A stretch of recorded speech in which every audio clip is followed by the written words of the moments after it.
had some fun back and forth there with the setting up the slides, which I'm sure you saw for part of the setup, and that really just kind of level set the attitude we want to have today on the broadcast. Joining me today is Keith McCannon. We're having a little fun here with our usernames or with our titles and everything because it's more important about what we're talking about as opposed to who we are. But Keith is the Director of Operations for Red Canary, so he's definitely welcome Keith to the call. I appreciate it. Thank you, Jim. So a couple quick notes. Please ask questions. We want this to be highly interactive, and we'll actually try to answer questions as we go through the initial part of the presentation. You can ask those via the GoToMeeting panel. It should be one of the lower sections you can pull up. And we'll try to answer those during the actual talk. If nothing else, we will cover all the questions towards the end of the conversation. So by all means, let's make this as interactive as possible. Also, both the recording and the slides will be available afterwards. I know we always get questions on that, so we'll absolutely make these as available as we can so you can actually refer to this later on. We're going to get started.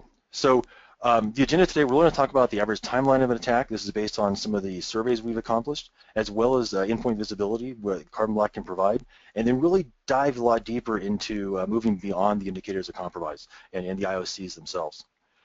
So one of the interesting things, we've talked about this in the industry a lot, right, is that we're blind on our endpoints. We really don't have the ability to see things because we're not looking primarily. And so during a breach, if we look at a timeline, and this is something that is results of both a SAND survey and a lot of information from Ponemon from the 2015 studies, is that when that first breach occurs, the most common triggers are either going to be something from a SIM, something from anomalous network traffic, or unfortunately a third-party notification.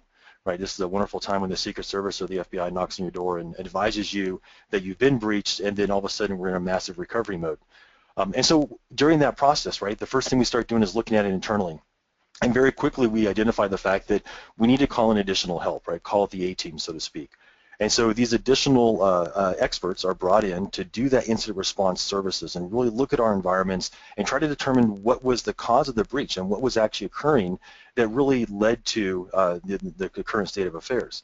And one of the most common things we hear about is that there's a lack of knowledge about the environment. And so one of the best things we can do is baseline our own environment, looking at where we currently are at, what is our networks look like, and how does that affect things? Because the most important threat intelligence out there is the intelligence on our own systems. And so the lack of knowledge really causes a lot of other headaches and pains, both for the client and also for the responder, because now we have to start digging through all the information available, and we have to start trying to figure out exactly what's actually going on within our endpoints and also within the environment itself. And so, you know, there's a reason that we're afraid of the dark. Right? There's a reason that we're afraid of things we don't know about. And we should also be just as almost afraid of what's happening on our endpoints. If we're not watching our endpoints, if we don't have any kind of visibility there, we cannot say with any kind of certainty that there is anything good or there's anything bad occurring. We just really don't know. We have no visibility there. And so part of this is that aspect of putting a clearer path together to understand what's happening. And so one of the things that happens in the industry is we start, working from this blind on our endpoints mentality, is we start running our own scripts. Right? We start trying to scan the in-system. We start trying to look and gather data because that's our initial reaction, right? We can do it ourselves. And there's actually something to that, but it's the tools we choose to provide that visibility that becomes so impactful to us. So if we start scanning, right, we get a slice of time. We get a picture of the environment, and actually not a full picture, we get a partial picture, right? Because we're doing these scans on a periodic basis. So when I'm not looking at that endpoint, I have no idea what's happening at it. But when I'm scanning the endpoint, I can obviously get a lot of information about it. And so to combat that, we scan faster, right? But it's still trying to solve the problem with the same answer, is that we're not really continuously monitoring. We're not really continuously seeing what's happening on the endpoints. And so we still have these blind spots, right? Even though we're scanning, even though we're trying to accomplish that via scripts or whatever tool we've chosen at the time, we're still blind. We don't have that visibility. And this is really where Carbon Black provides a complete differentiator to the entire market, because to visually look at this, Carbon Black provides full visibility about the environment, not only as a point in time, but also the directionality. You can kind of see here from the picture we have that we're kind of insinuating that there's motion in the background, right? We can see where somebody was and where they are today. And it is that complete picture about your environment that Carbon Black provides. It's almost like turning the light on and seeing everything that's currently happening. And as simple as this is, this is kind of the key differentiator, right? We're not continuously monitoring or saying we are by trying to scan a system. Carbon Black continuously monitors everything that occurs within the environment, every single aspect of it, and that allows us to have such a deeper level of information that we can make some really great determinations on what's occurring. Now, a key part of this is we want to have some type of intelligence to balance this against, right? And just having visibility by itself is useful, but I need to have intelligence to determine what's actually occurring on those endpoints and what may be malicious or what may be good, and being able to determine and sort that data through. And this is where we really come into the value of the integrations within Carbon Black. Not only can we scan multiple different systems, this is Mac, Linux, and Windows, this is servers, this is laptops, this is desktops, it's the entire environment, right? Industrial control systems, if I'm looking at any type of a kiosk or a point of sale system, all those issues or all those individual endpoints can be something that is monitored. And then we balance out that monitoring, or we compare that monitoring to all the different threat intelligence we get from multiple different sources, whether it be network on-premise devices, whether it is traditional threat intelligence streams, like Facebook's Threat Exchange is the newest one we've just added in recently, and being able to leverage that to determine what may be malicious on the endpoint, right? Or even our own custom watch list and our own custom threat intelligence feeds that we're providing based upon the product itself. The amount of information we're able to bring to bear significantly changes our view about what's occurring on those endpoints, because we've first captured everything that's occurring, everything that's actually happening. We're combining that with the massive amount of threat intelligence, or more importantly, probably threat information, to be able to determine exactly what's occurring on the endpoints themselves. So now all of a sudden, instead of just seeing processes execute or binaries execute, and not just being able to see good and or bad process, we're kind of articulating here with the green and yellow and red dots in our screen, actually being able to look at the relationships and see which ones are actually malicious by nature, because we're balancing out the information on the endpoint, the threat intelligence we've received from valued partners, and be able to correlate that, the relationship between them, to really articulate what's occurring on the endpoints themselves.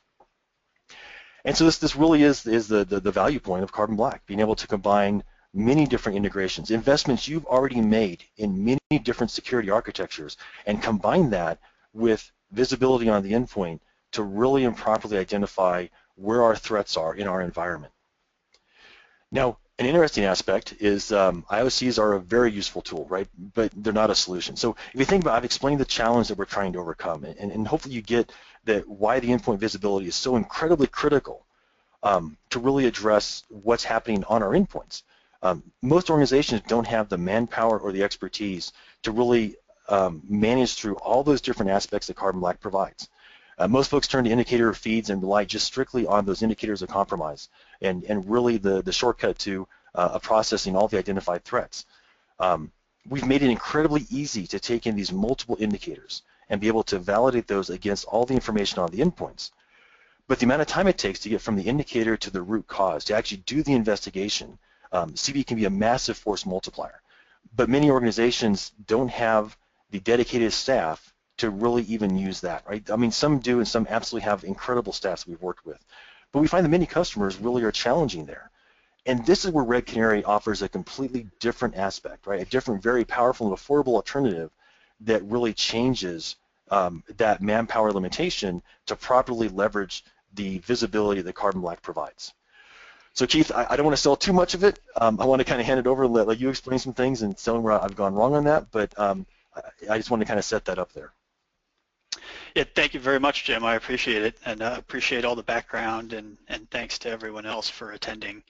Appreciate your time. So, you know, as Jim mentioned, and as you kind of see here on the screen right now, you know, IOCs are a useful tool, but they're not a solution, and that's kind of, you know, that's part of the title of the presentation today, and what we really want to focus on now. And so we'll talk a little bit about how indicators can be useful, but more importantly, want to look beyond that and really understand how it is that you can find the things that you haven't seen before, right? So let's talk a little bit about indicators. Again, they're terrific, and particularly if the thing that you're looking for is something that has been used discovered and then shared, right? So by definition, in order to have an indicator of compromise, and most of the time these are simple things like IPs, domains, and hashes, right? Someone had to have found that thing first, and critically, it had to have been shared, and that's a significant challenge in this community. So IOCs represent a subset of threats, but not the subset that's the most common or the most concerning. So it's worth mentioning again that IOCs are just that, they're indicators, and so we're going to talk some more in some more depth here about the manner in which we represent detected threats at Red Canary, and you'll see by example why indicators may or may not help you identify even the most brazen of attacks, nor do they provide you, nor why they provide you with a root cause or a point of origin, right? So I go ahead and advance here.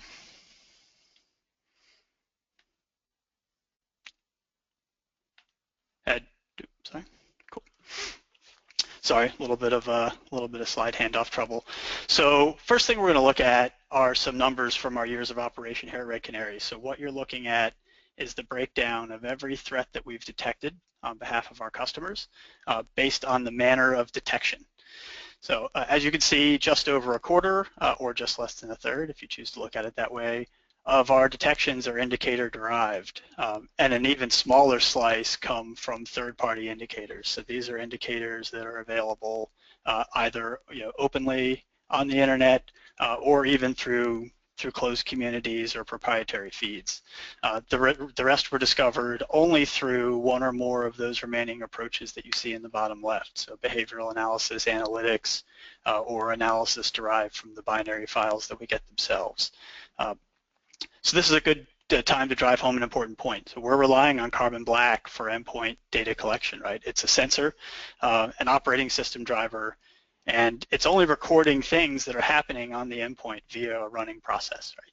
So if Red Canary detects a threat, it by definition has bypassed what are often a bevy of network security appliances, network-based IDS IPA systems, antivirus in all cases, and many times a more comprehensive endpoint security suite that includes things like host-based IDS. So most, if not every, oh, I'm sorry, yeah.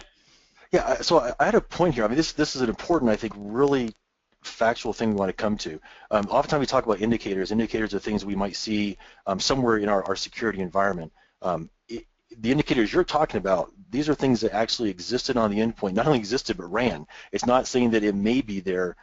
You definitively know that this actually did something on the endpoint, and that's why it became your observation, right?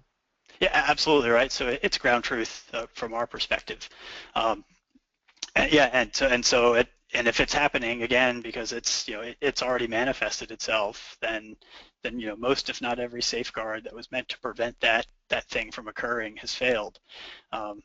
And that's why it's so important that as your last line of defense, and in particular detection and response on your endpoints, it's important that you be looking very holistically from threats, right? So we're not here to discount the usefulness of traditional indicators, and I also want to make that point. When they work, they do allow you to shortcut some parts of your detection and analysis process, right?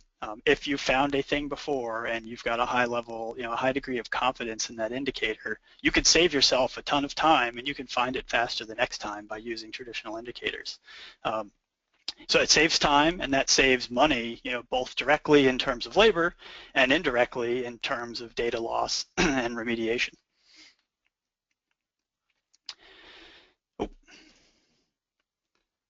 So again, repeat this, so IOC is useful as a tool, not a solution, and the point, if I have one here, is that there's much more to be found if you augment indicator and signature-based detection with a methodology that doesn't rely on prior observations.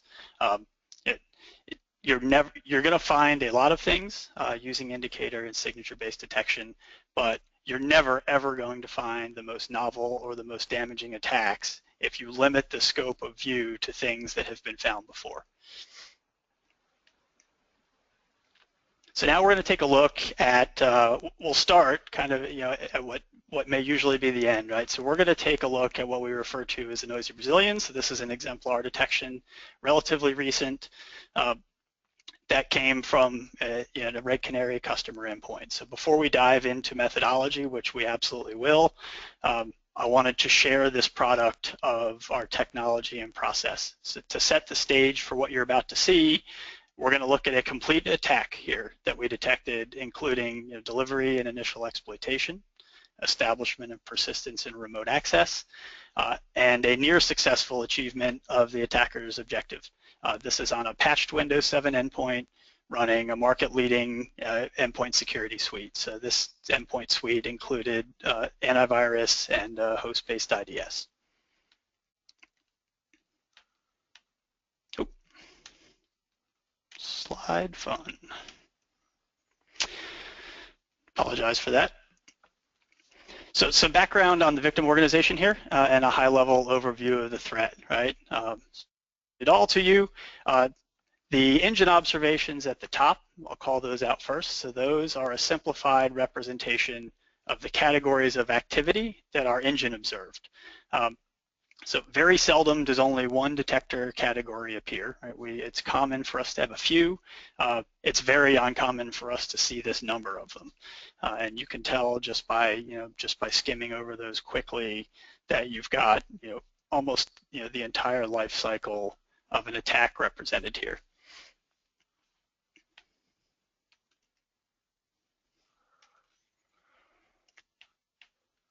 So what we have next, I'll explain this. Actually, let me back up a moment before we get into mechanics and explain what you're looking at. So we represent every detection for our customers as a timeline that includes both relevant and indicator type events. So if you look at the right-hand side of the timeline there, you'll see that some of these events are badged as an indicator of compromise. That means that that's a thing that is uniquely bad, and that we allow customers to pull out or push out to be integrated into other security products and tools. So in this case, we see that the process of origin for this attack was Google Chrome. We don't know how the file was downloaded and triggered in this case, but very likely via watering hole or other drive-by download.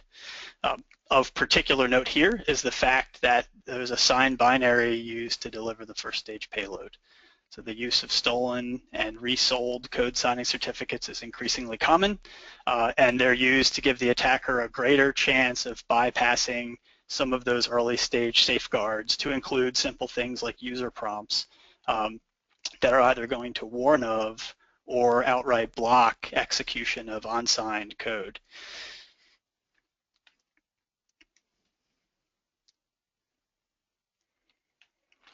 So the next screen that you've got here are the second stage binaries. So 2 installation helpers and a kernel driver that we'll see loaded here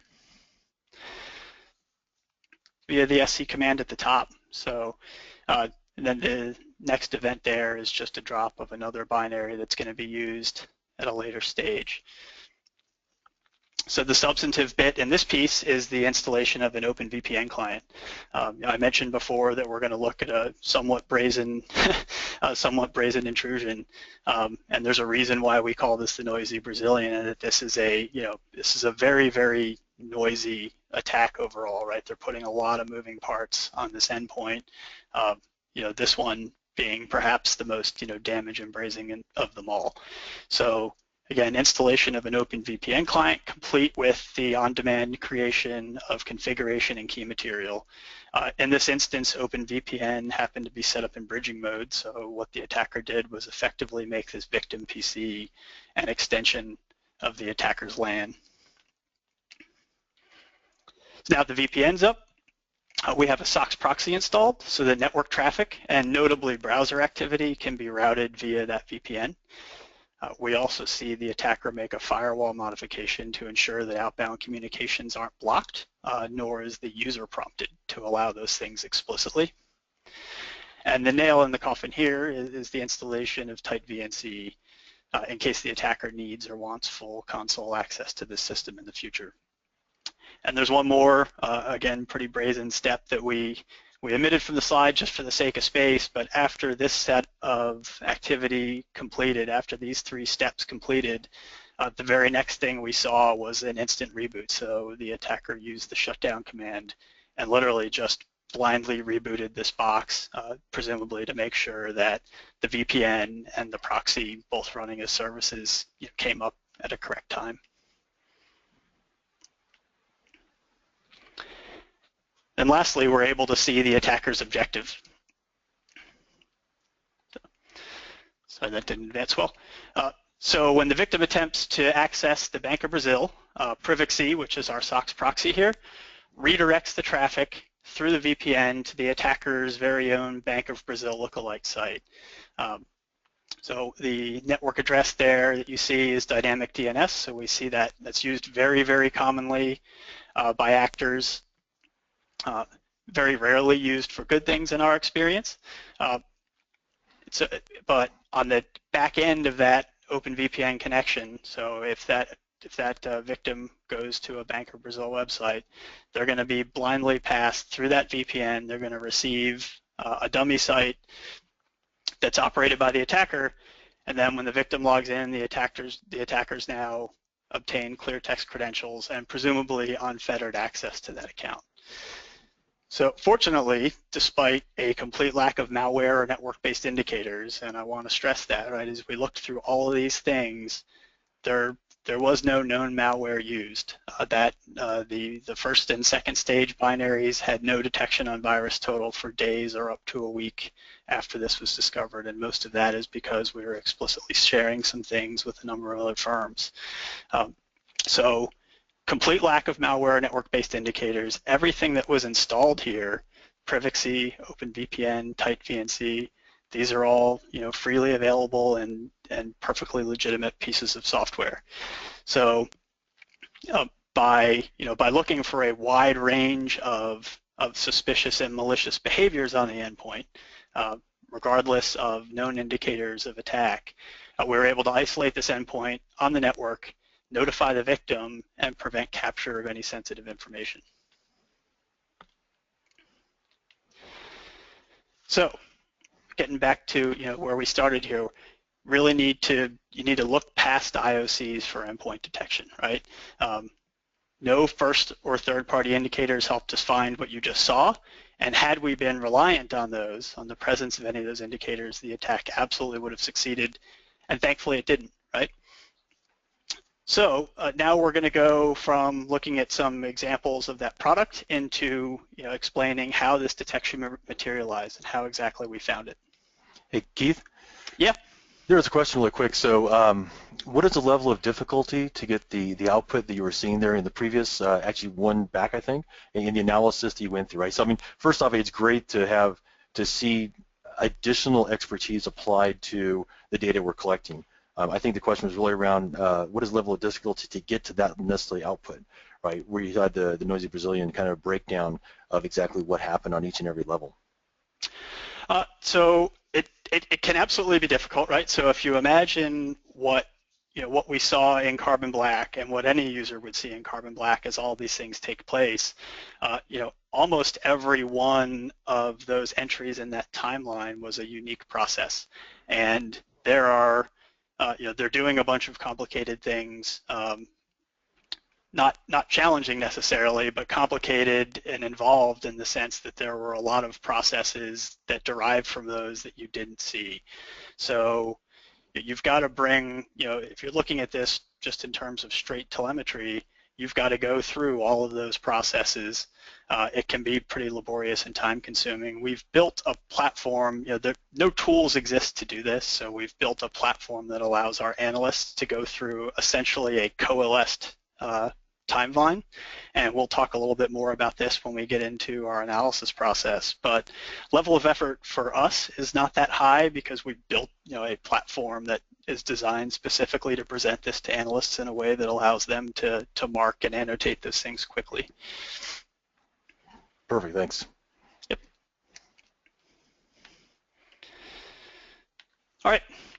So first, let's talk a little bit about the formula that we use when we're talking about detection, right? Collection, filtering, and confirmation. You have to collect everything, right? And this is something that we know from our history in national intelligence even. So you've got to collect as much as you possibly can, as much as you can afford.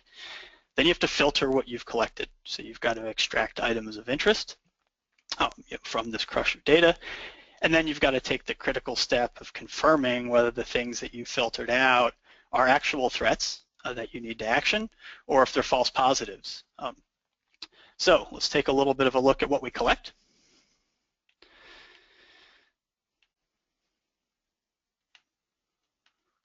There we go. So on the left are a list of endpoint events that we receive from the Carbon Black endpoint sensor, right? Process-based data, file paths, registry keys, binary data, and metadata, which is critical, and then cross-process events, which are injection events. What's not explicitly stated here, but that Jim mentioned at the beginning, is that we see the relationships between all of these things, which is absolutely critical, and I don't want to downplay the importance of understanding not just what a process is doing, but what was that process's parent, what were all of its children, essentially what was the pedigree of this entire tree of processes at a holistic level. Very, very important. On the right are a combination of inferred events that we either get from Carbon Black directly or that we derive on our own. Tamper events are kind of at the top of the list there, right? So one of the most important things when you're recording, storing, and then eventually submitting endpoint data is making sure that nothing's tampering with or attempting to alter the level of fidelity that you're getting from that endpoint. User context, the health of the endpoint overall, is the CPU spiking? Did we suddenly exhaust RAM for a reason that we can't explain? And even some things at a higher level, where the endpoint is on the network or on the internet, and some other configuration information. Oop. Sorry about that.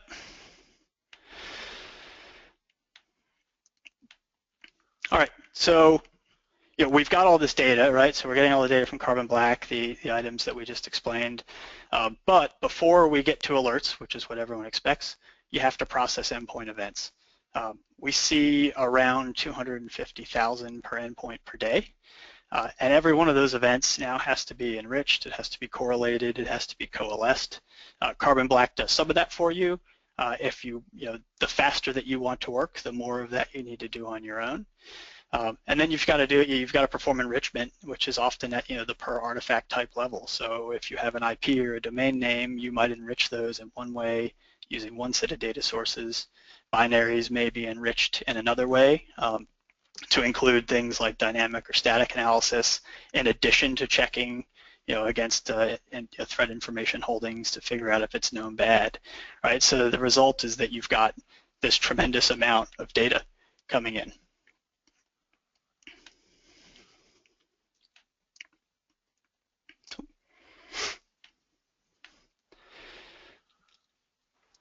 So as we're, again, we've collected it all. We asked for all this data, right? So we wanted it. We wanted to filter all these things out. And we got the data, but it can be a little bit unmanageable.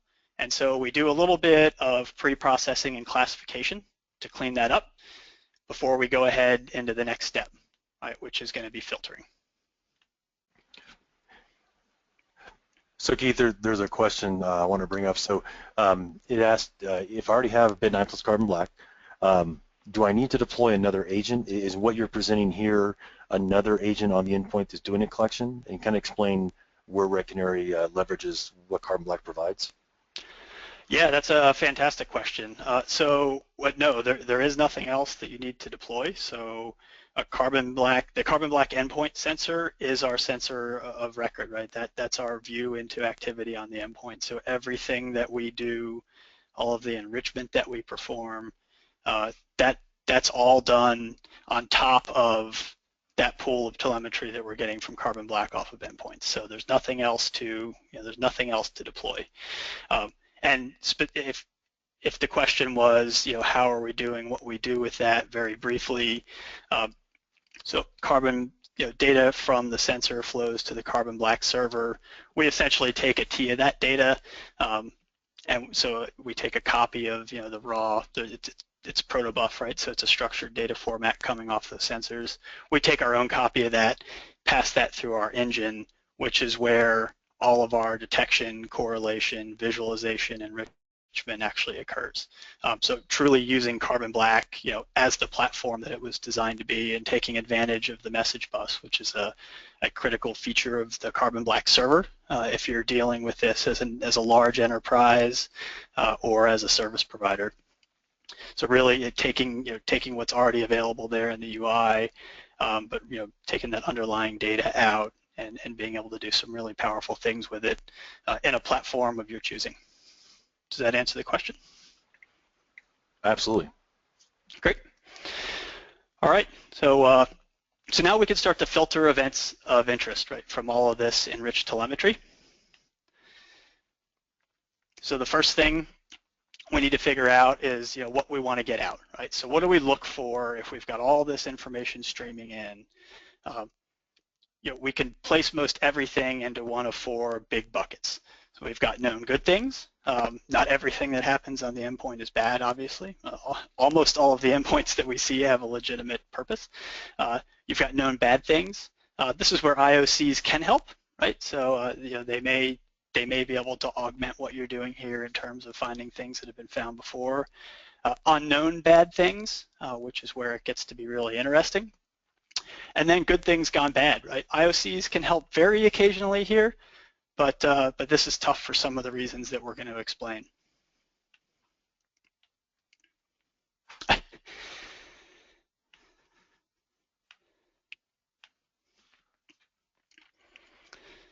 So digging in a little bit into those categories, we've got so known good things and known bad things.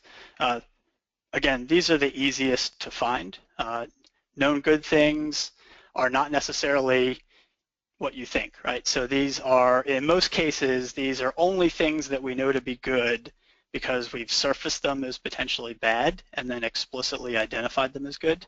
And we'll talk a little bit more on that as we get into confirmation. And you've got known bad things, which are known bad binaries, known malicious domains and IP addresses, and also sequences of events on the endpoint, so what we refer to as behaviors, but behaviors that are concretely bad.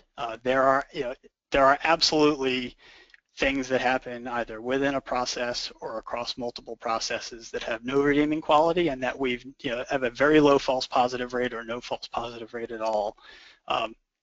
They're not signatures in the traditional sense, but they are behavioral signatures in the sense that we've never seen them do anything worthwhile. So then we move a little bit into the slightly harder stuff.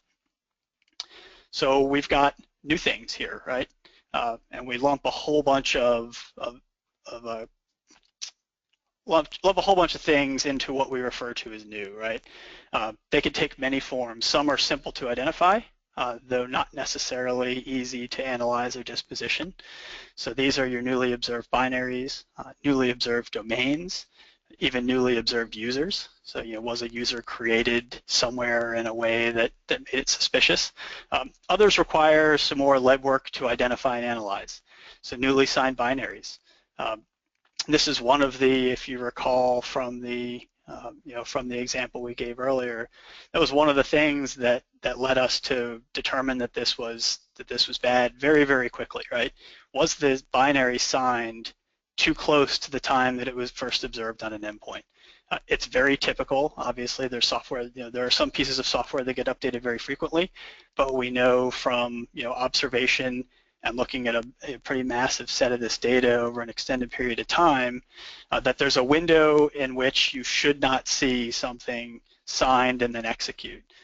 Most of the time, that's in the 2 to 4 hour range, although we look we look a little bit more broadly than that, just because, as is the case with all things, attackers will start to figure out that that's that's a tell and that's something you're using to disrupt them, and so they'll start to do what we see them do with domains, which if there are still some attackers that will shift infrastructure in terms of domain very frequently, but more often what we're starting to see is them season things, let it stand up a domain, sign a binary, and essentially season that thing for a period of time before it's used to try to thwart people who are looking blindly for what's new.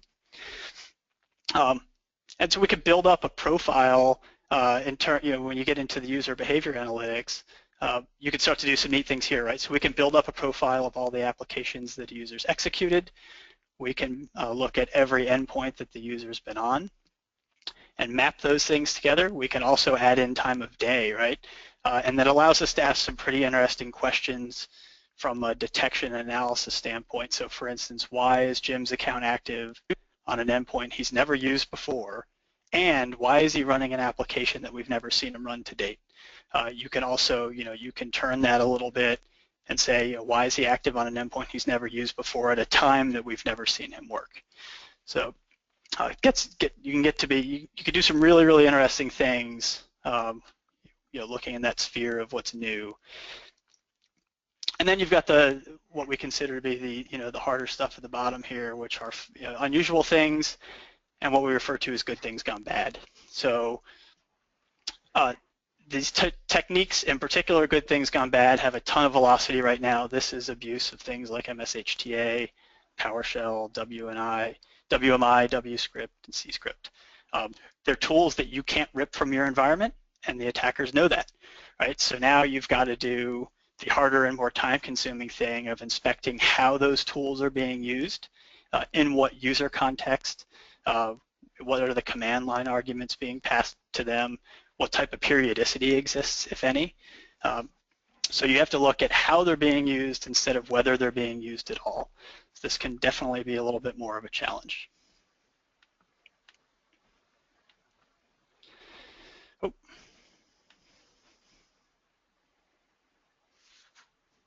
Jim, I'm going to let you drive. Can you just back up one, please? So, we're referring to challenges here at the filtering stage. You've got, as I mentioned earlier, around 250,000 events per endpoint per day, and you've got to get that down to dozens of potentially threatening events, right? At most. Your humans can only go through so many things despite advances in technology in your platform. So it helps to understand at a slightly higher level why something was pulled from the pile. So we run around 200 plus detectors, which are looking for a sequence of behaviors, either within or across processes, or a set of conditions. And individually, it would be very difficult for not just our analysts, but also our customers to understand what those mean, right? So if we just blindly pass through the name of every detector, it's a pretty massive information overload. And so we categorize them, and again, this is some of what you saw earlier in the sample detections. Next slide, please, Jim. So now that we're done with that, we've got to get through confirmation. So we've got to confirm whether the things that we've filtered and that we've classified are actual threats that need to be addressed. Next slide, please. So at the end of the day, whether you acquire a product or a service, all of your threats are going to end up in front of human eyes, right? For all of the promise of automated remediation and self-healing networks, they're still far from reality, and there's still a level of danger there, right? You're assuming that your technology found everything that there was to find with respect to a threat, and if you base your remediation strategy on that, either you risk remediating something that's not a threat, disrupting business, which is the AV challenge, having to err on the side of false negatives, or you don't completely remediate it, and because you never put human eyes on it, you don't have an opportunity to catch that mistake and to clean it up. And so you've had an opportunity for an actor or a threat to persist. So like threat actors are human, right? Organizations are full of unique configurations, unique use cases, unique business processes. Organizations are full of unique people. And so you need, at some point in the chain, you need humans to accurately confirm threats.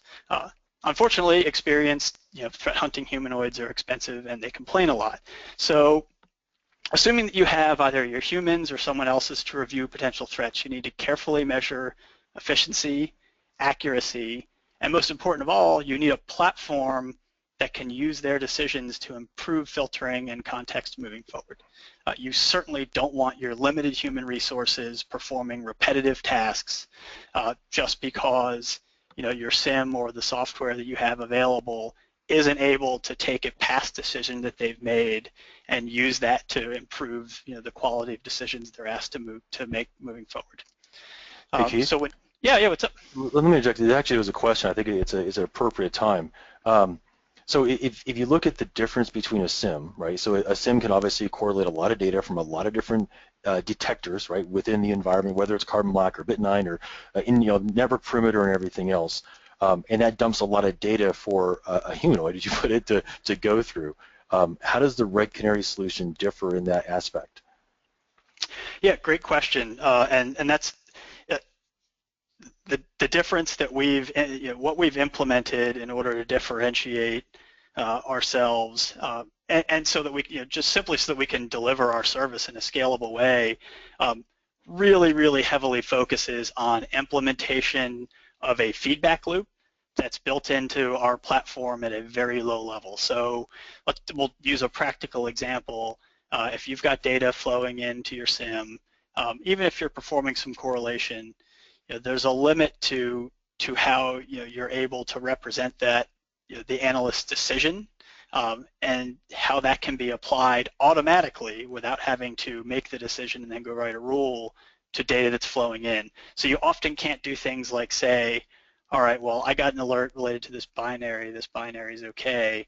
What you have to be able to do, and what we've designed, is a system that allows us to say this binary is okay on this endpoint, and then or running in this user context, and you can kind of take that as far as you need to say, PowerShell's all right on this endpoint if it's running in the context of this one service account. And by the way, the command line should always be the same because it's running a script that just goes through and performs a repetitive task. So, those are some of the limitations that you run into when you're dealing with like very low level telemetry in a traditional SIM. It can be made to understand all of the unique data types and the unique fields, but you're talking about a really massive implementation effort to get there. And then again, still you've got to find some way to automate that human's decision-making process, get the information from the analyst in an efficient way, and feed that back in at the front end so that no one has to make that decision or see that data again. Perfect, thank you. Yeah, and I can't stress enough that that's how we scale our process. Carbon Black gives us that unrivaled visibility, and we've built a platform that gives us that flexibility with respect to confirmation and feedback. That is the reason we can do what we do. You could go ahead. Thank you. All right, so this is it, right? What's the result? So we collected, we filtered, we confirmed using expert analysts, and we detected the threat, right? And so if you're able to implement that flow, your confirmed detections, are going to include contextual information that you need. They've been reviewed by a human. They're inherently actionable, and you'll have a startlingly low false positive rate, right?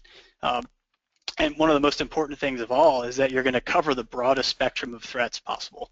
By looking beyond traditional indicators and building a platform and a process that allows you to very efficiently go through this massive data, you're going to, the quality that you're going to get out of a process like that is going to be much higher than anything you're going to get if you rely solely on a product. So, next slide, please.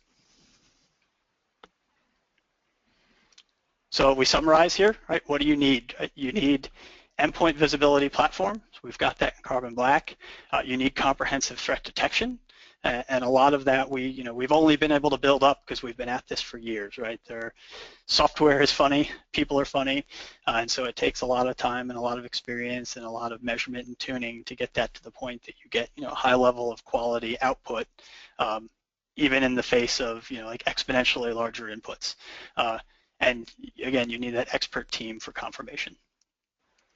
That's it. Absolutely. So there's a couple questions here, and thanks everyone for attending. We'll definitely take those. Please type them out in the question window. I realize you can raise your hand as far as the GoToMeeting, but that's a lot harder to kind of pass audio back and forth right now with some of the other challenges that are coming up on the Q&A. So one of the broad things, right? This is a question kind of asked that this is kind of moving outside of just pure signature-based detection, right? Not signature being signatures unto themselves, but the idea of I have a list of bad known IOCs, right? We can call those signatures, and I can leverage those. But part of a defense in-depth strategy should be not basing everything upon an IOC, right? So if my firewalls are based upon IOC detection, my IPS is based upon IOC detection, I have my visibility at the endpoint, and I'm using IOCs to further classify that.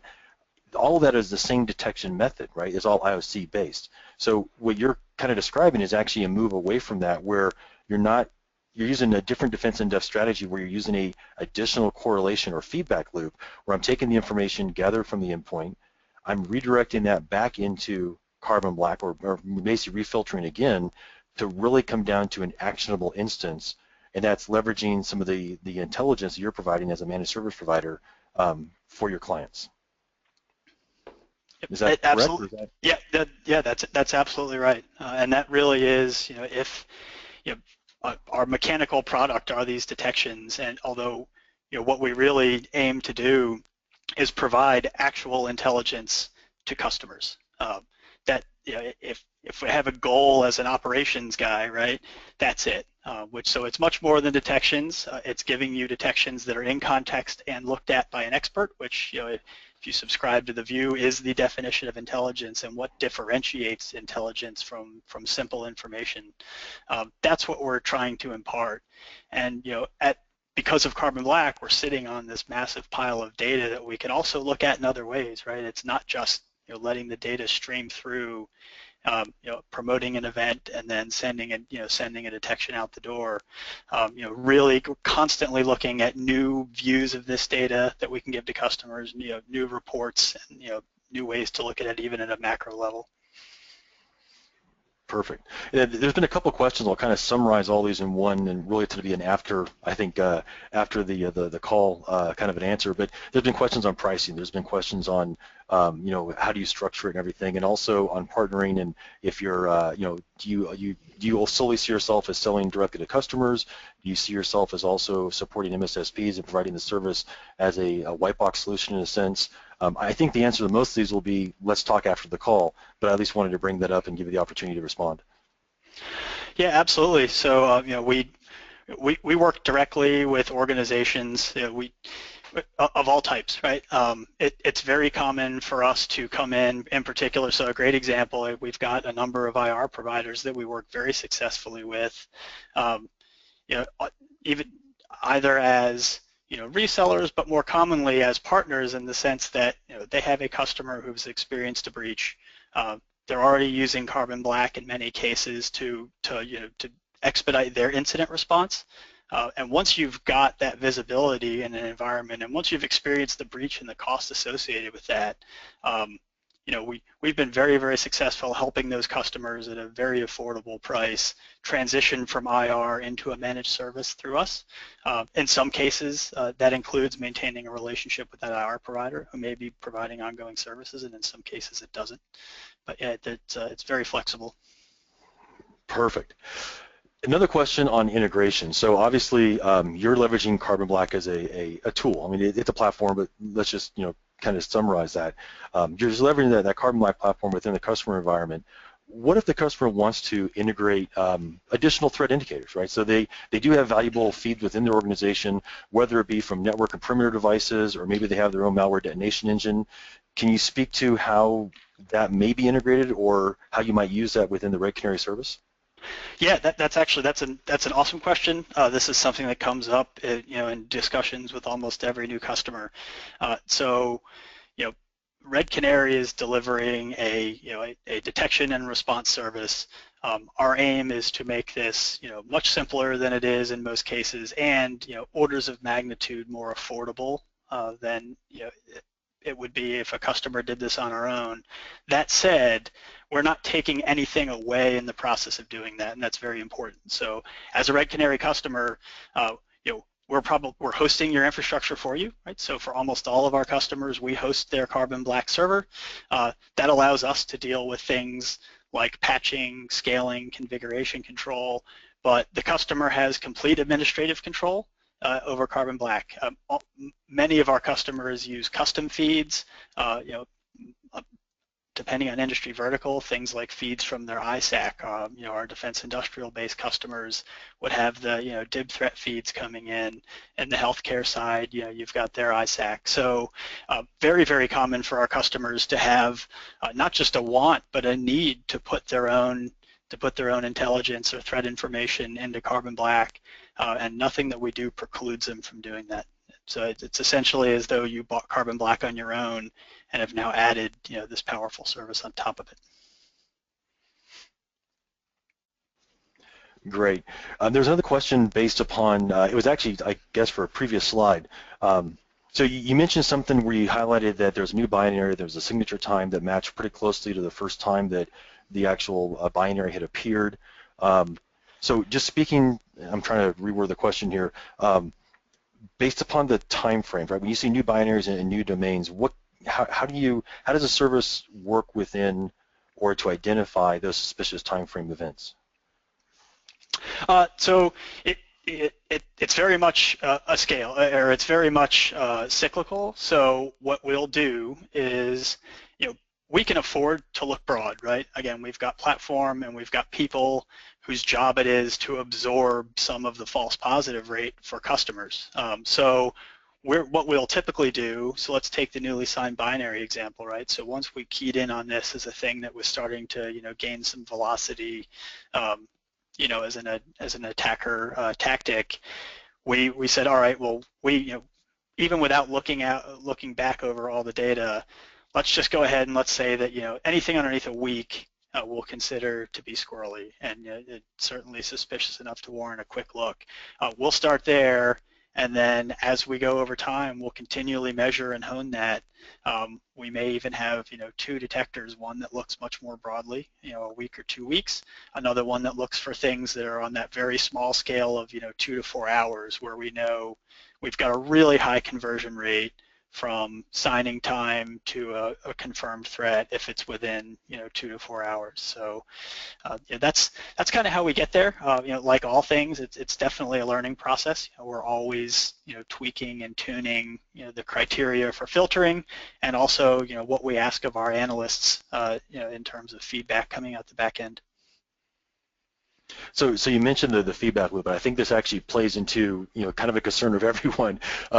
So from a scalability perspective, right? Can you speak to some of the scalability, just as that word applies to the service within you filtering through the false positives and you doing obviously that feedback loop to optimize things? How does scalability look, or what are the concerns around scalability, if any, within the Red Canary service? So we have the same scalability challenges.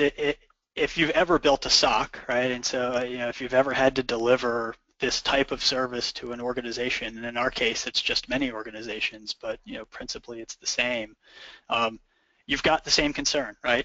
Your objective is always to be looking at an increasing percentage of all the information that you have at your disposal, right? Our goal at Red Canary is to look at 100% of endpoint telemetry in some way. So we may or may not ever get all the way to 100%, but that's what we're pushing towards. And to do that, again, you have to do what you have to do in any SOC, is that you've got to start by taking in what you can. You start to build, your process improves, so you give guidance to your people, you give your people better tools, you give them different training. And then on the back end of that, your platform has to evolve so that you can filter things in new ways. Like in our case, that involves we've got our own filtering language that we use when we're dealing with this data that streams in. Weekly, we're asking our engineering team for new features in that filtering language. Like 1 week, we might decide that we want to be able to say, just give me a simple query term that tells me if a process has talked to more than this unique number of IP addresses within this time window. And by the way, I only want that thing to trigger if they're routable or non-routable addresses. So, always you need to improve your process, and you need to improve your platform. And that's, from a scalability standpoint, and from an operational standpoint, we have to ensure that our analysts are always working on the kind of right-hand side of that threat spectrum, right? They're only looking at the things that we haven't yet figured out how to technologically process. And that's exactly how we deal with it. Been pretty successful so far. Perfect. So we're down to about 3 more minutes here in the overall conference, but we do have a couple more questions we want to go through, so we'll kind of hit these a little quicker. So there's a question on when you discover a new attack method or something new within the environment, do you ever go back through the historical data and identify if that attack may have been present previously? Is something that might have been missed because it wasn't seen at the time or just in the historical record? Yeah, absolutely. We do that all the time. So we look back through, both, we hunt through data, both in response to things that we found that we want to go back in time and look at, but also, even I don't want to say hunting, but reviewing analyst decisions from a QA and QC standpoint, making sure that our senior analysts are coming, along behind our more junior guys and making sure that decisions they've made are valid. Doing both of those things, and then again, I can't stress hunting enough, right? So it's just as soon as an analyst in the process of doing their job and triaging events and pushing out detections finds something that's interesting, that goes on the stack of potential future criteria, and we march through that thing every single day, prioritizing it and trying to find new things that we need to mechanize or find through process. Great. So I think that's about it for the time. There's one final question that I really wanted for follow-up, whether it be questions or another engagement where we wanted to talk deeper about the solution. There's actually a question we couldn't get to on European privacy laws, which would probably honestly consume an entire webinar into itself. What I would encourage everyone to do is you'll receive a thank you email that'll have not only an email contact, but also a website and a quick survey and a more information form. Please leverage that. We would love to hear some additional conversations around this, both on the Bit9 Carbon Black side as well as with Red Canary. So Keith, I wanted to say thank you very much for participating today. It's been great back and forth with the audience. I definitely appreciate the audience's time. We will make this recording and the slideware available afterwards, and I wish everyone a great afternoon. Thank you. Thank you, Jim.